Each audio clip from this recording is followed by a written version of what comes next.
వృశ్చికం వారికి కనుక చూసుకున్నట్లయితే గురువు మీకు అష్టమ స్థానం నుంచి భాగ్యంలోకి వస్తున్నాడు. దీనివల్ల రాశి మీద గురువు యొక్క దృష్టి పడుతుంది, గురుబలం పెరుగుతుందని చెప్తారు దీన్ని. అలాగే మరొక విషయం ఏంటంటే ఇక్కడ 3 మంచి విషయాలు ఇస్తాడండి గురువు 9లోకి వస్తున్నందుకు. మీకు 3 విషయాలు జాగ్రత్త కూడా ఉండాలి. ఏమిటా 3 మంచి విషయాలు, జాగ్రత్తలు ఏమిటో చెప్తానని మీకు. అయితే ఈ యొక్క అంశాలు చెప్తుంది నేనైనప్పటికీ చెప్పిస్తుంది సాక్షాత్ లలిత అమ్మవారిగా భావిస్తూ ఆ లలితాంబిక అమ్మవారి యొక్క అనుగ్రహం మీకు పరిపూర్ణంగా కలగాలన్న స్ఫూర్తిగా కోరుకుంటూ, ఈ గురువు 9వ భావంలో రావడం అనేటువంటిది క్షేత్రానికి వెళ్ళడం ద్వారా కొన్ని సిద్ధులు సిద్ధించడము, ఉపనయనాది సంస్కారాలకి చక్కగా కలిసి రావడము, మరియు మరొక విషయం ఏంటంటే లగ్నం ఎప్పుడైతే వృశ్చిక లగ్నం అయిందో మీకు గురువు మీ లగ్నం మీద కూడా దృష్టి పడుతుంది. కాబట్టి గతంలో ఏర్పడినటువంటి కొన్ని నిర్ణయాలు చూడండి, మనం ఒక్కోసారి ఏదో నిర్ణయం తీసుకుంటాం, ఒక రాంగ్ స్టెప్ పడుతూ ఉంటుంది మన నిర్ణయాల్లో. ఆ రకంగా రాంగ్ స్టెప్ పడటం అనేటువంటిది తగ్గుతుంది, గుర్తుపెట్టుకోండి. అలాగే మరొక విషయం ఏంటంటే ఇక్కడ గమనించినట్లయితే ఈ గురుగ్రహం ఏదైతే ఉందో ఈ యొక్క 3వ భావాన్ని వీక్షిస్తుంది. అంటే అన్నదమ్ములతో గతంలో ఏర్పడినటువంటి కొన్ని మిస్కమ్యూనికేషన్స్, మిస్అండర్స్టాండింగ్స్ని తగ్గిస్తుంది. సంతానం కోసం చేసే ప్రయత్నం పెరుగుతుంది. కాకపోతే ఈ తీర్థయాత్రలకి ముఖ్యంగా మనకి ఇప్పుడు పుష్కరాలు రాబోతున్నాయి. పుష్కరాలకి వెళ్ళేవారు కొంచెం అలర్ట్గా ఉండండి, జాగ్రత్తగా. అక్కడ రష్లో ఇదవడం లాంటివి జరుగుతూ ఉంటాయి. కాబట్టి ఈ యొక్క విషయంలో చాలా చాలా చాలా కేర్గా ఉండండి, గుర్తుపెట్టుకోండి. అలాగే మరొక విషయం ఏంటంటే ఇక్కడ ఈ 9వ భావంలో గురువు ఎప్పుడైతే ఈ కర్కాటక రాశిలో శని రాహు ఎనర్జీస్తూ ఉంటున్నాడో మనల్ని గైడ్ చేసే వాళ్ళే, మన గురువులుగా అనుకుంటూ మనకు గైడ్ చేసే వాళ్ళు మిస్గైడ్ చేస్తుంటారు వృశ్చికం వారికి. ఇది చాలా చాలా జాగ్రత్తగా ఉండాలి. మనల్ని ఏమైనా మిస్గైడ్ చేస్తున్నారా అనేటువంటి విషయాన్ని మనం గుర్తెరగాలి. అలా ప్రతి ఒక్కరి మీద అనుమానించమని నేను చెప్పట్లేదు, కానీ మిస్గైడింగ్ మాత్రం జరుగుతూ ఉంటుంది. ఎందుకంటే గురువు ఓనో 9th హౌస్లోకి వచ్చాడు, కానీ ఈ లగ్నానికి శుభుడైనప్పటికీ తన యొక్క ఎనర్జీస్ మారిపోయాయి. ఈ విషయాన్ని ప్రధానంగా గుర్తుపెట్టుకోండి. ఇక మీరు చేయవలసినటువంటి దేవత ఆరాధన కాలభైరవుడి యొక్క అష్టకం చదవండి. శని రాహు గ్రహాల దగ్గర దీపారాధన చేయండి, అన్ని విధాలా మీకు బాగుంటుంది. గురువు కర్కాటక రాశిలోకి మారుతూ ఈ సంవత్సరం, మనకు పోయిన సంవత్సరం ఎలా అయితే వృషభంలో ఉన్నటువంటి గురువు మిథునం నుంచి మరలా కర్కాటకంలోకి వెళ్ళి మళ్ళా కర్కాటకం నుంచి మిథునంలోకి వచ్చి కూర్చున్నాడు. ఈ సంవత్సరం కూడా 3 రాసులు అంటే మిథునంలో ఉన్న గురువు ఇప్పుడు మనకి కొత్త సంవత్సరాన్ని మిథునంలో ఉన్నాడు. అలాగే కర్కాటకంలోకి వస్తున్నాడు జూన్ 2కి, నవంబర్ 1కి అలాగా సింహంలోకి వెళ్ళి కేతుతో కనెక్ట్ అవుతున్నాడు. దీనివల్ల దేశకాల పరిస్థితుల్లో ఎందుకు ఇంత ఇబ్బంది? ఎందుకంటే గురువు ఉచ్చస్థానంలోకి వెళ్తుంటే ఇబ్బంది ఏంటండి?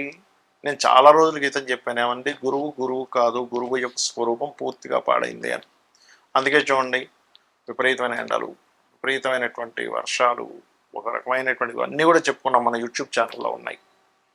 అదేదో అంటే విపత్తు వచ్చేస్తుంది అనేటువంటివి మనం వింటూ ఉన్నాం వార్తలు. ఎందుకు కారణం ఏమిటి అంటే సర్పదోషాన్ని ఇన్నర్గా క్రియేట్ అవుతుంది. అక్కడ సర్పదోషం ఎలా క్రియేట్ అవుద్ది? రాహువు వల్ల, కేతువు వల్ల. రాహుకేతువులు ఇంకొక గ్రహంతో కంజంక్షన్లో ఉన్నప్పుడు సర్పదోషాలు క్రియేట్ అవుతూ ఉంటాయి కదా. రైట్. అయితే ఈ కంజంక్షన్ విషయంలో ఇక్కడ ఒక మంచి కంజంక్షన్ కూడా ఉంది, అది కూడా ఏంటో చెప్తాను.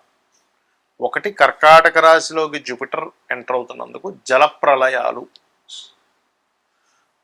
జలం మూలంగానే కొన్ని వైరస్లు రావడం, ఈ కుజుడి మీద ఈ గురువు మీద కుజుడి యొక్క దృష్టి ఉన్నందుకు ఆ యొక్క దృష్టి మూలంగా కొన్ని యుద్ధ సంబంధించిన అనవసరమైన ఉద్యమాలు, వద్దన్నా సరే పిచ్చి పిచ్చి ఉద్యమాలన్నీ కూడా జరుగుతాయి ఈ లోకంలో. విపరీతమైనటువంటి కొన్ని ఉద్యమాలు జరగనున్నాయి, గుర్తుపెట్టుకోండి.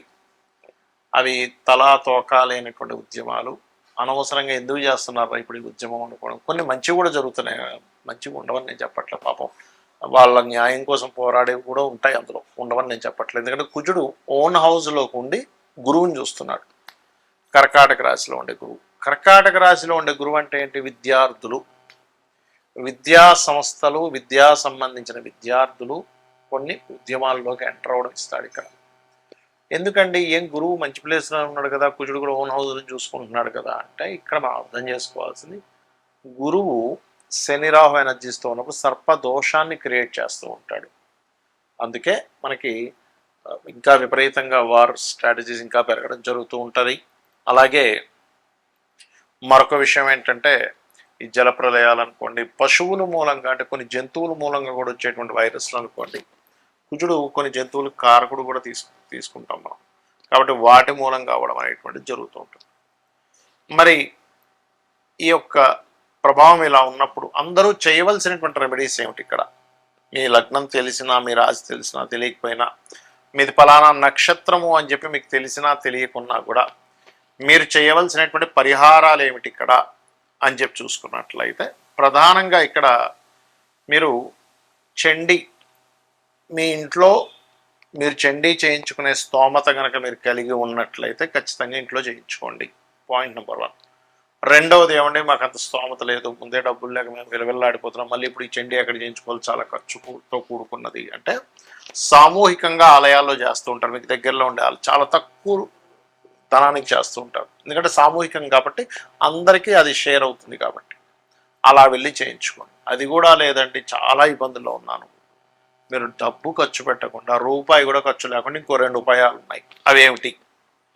చండీ జరుగుతున్నటువంటి ప్రదేశానికి వెళ్ళి కూర్చోండి, శ్రద్ధగా భక్తిగా శ్రద్ధగా అక్కడ కూర్చుంటే చండీ చేయించిన దాంట్లో పావు వంతు అంటే 25% ఫలితం మీకు ఖచ్చితంగా వచ్చి తీరుతుంది. అందులో ఎటువంటి సందేహం కానీ సంకోచం కానీ లేదు. ఇది శాస్త్రాల్లో చెప్పినటువంటి అంశం నేను చెప్తున్నాను నేను మీకు. అలా కూడా కాదు, నేను ఏదో దుబాయ్లో ఉన్నాను, ఎక్కడో ఉన్నానంటే నా పరిస్థితి ఇలా ఉంది, ఇక్కడ ఎక్కడా కూడా అక్కడ చండీలు అవి ఏం చేయరు. అప్పుడు ఏమిటి? యూట్యూబ్ ఉందిగా, మీరు ఎక్కడున్నా కూడా, మీరు ప్రపంచంలో ఎక్కడున్నా యూట్యూబ్ ఉంది. ఆ యూట్యూబ్లో చండీ పారాయణము అని కొట్టండి, వినండి. ఏమిటో అండి అంత కన్ఫ్యూజన్గా ఉందనుకుంటే లలిత వినండి, కనీసం సరిపోతుంది, ఏమీ అక్కర్లేదు. ఎందుకంటే మీకు స్తోమత ఉంటే ధనం పెట్టి చేయించుకోండి, స్తోమత లేకపోతే కేవలం లలితా సహస్రనామాలు విన్నా మీకు ఆ ఫలితం వస్తుంది. అమ్మవారు అమ్మలాగా కాపాడుతుంది, ఒక బిడ్డని ఎలా కాపాడుతుందో అలా కాపాడుతుంది. ఎలాంటి వాటి నుంచి కాపాడుతుందండి? అనవసరమైన విపత్తుల్లో మనం చిక్కుకోకుండా, గోచార గ్రహాల్లో ముఖ్యంగా గురువు కర్కాటకంలోకి అతిచారంలో, ఈ అతిచారం వల్ల ఏమిటంటే మనం లాస్ట్ టైం కూడా చెప్పుకున్నాం, అతిచారానికి ముందే చెప్పాను ఏమంటే గోల్డ్ రేటు సిల్వర్ రేట్ ఎలా పెరుగుతుందో పిచ్చి పిచ్చి పెరుగుతుందని, అలాగే ఇప్పుడు కూడా పెరిగేటువంటి యోగాలు ఇస్తూ ఉంది. ఇది ఒక సంవత్సరం వరకు ఉంటుంది. అయితే ఇందులో ఒక గమ్మత్తైన విషయం ఏంటంటే ఈ గురువు కేతువు కలిసి సింహరాశిలో కలుస్తారు. అదొక సాధనా సమయంగా చెప్తారు శాస్త్రంలో. అంటే ఎవరైనా సాధకులు కొన్ని గురువుల దగ్గర కొన్ని మంత్రాలు తీసుకొని, లేకపోతే కొన్ని బీజాక్షరాలతో కూడినటువంటి ఉపదేశం తీసుకొని చేస్తూ ఉంటారు.